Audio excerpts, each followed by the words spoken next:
I want to thank you for coming out and meeting with me today. With our time here, I'm just going to discuss a few key points on why every single one of our athletic teams should be utilizing core stabilization, core strengthening, and core power exercises.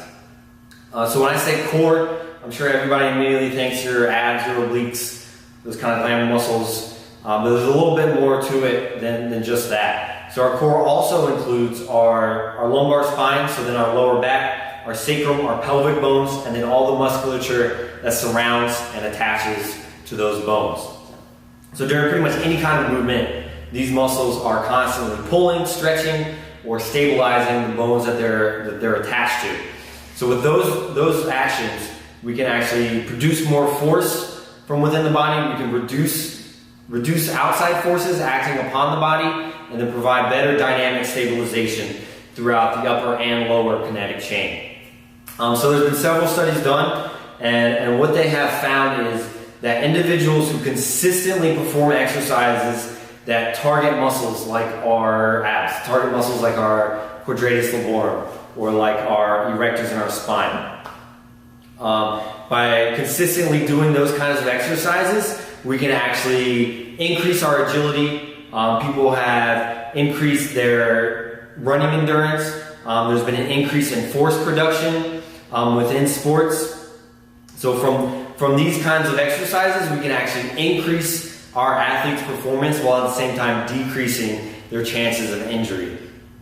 So exercises like our dead bugs, like plank variations, pulley variations, all increase an athlete's balance. They can increase their coordination.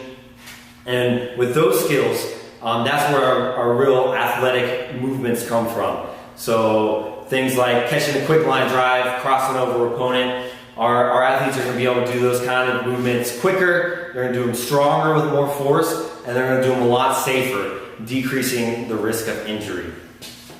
As far as running endurance goes, so these core muscles actually work synergistically with our inspiration and expiration muscles. So we're taking in more oxygen, we're getting more air in our lungs, and we're taking more CO2 out. So our body's working a lot more efficiently for long term for our endurance athletes.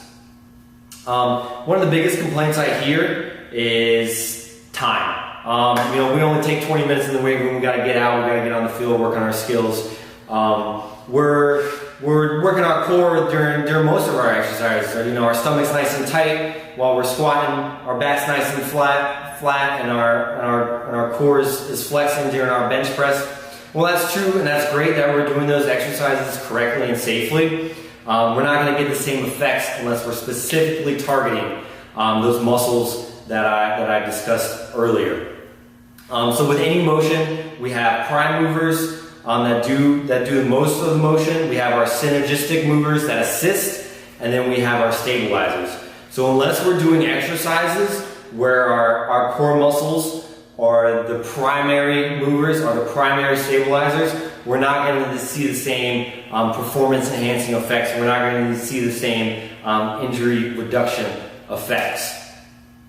So even adding 2 or 3 exercises in with any kind of weight room program, we can definitely get some sort of improvement on the athletic field.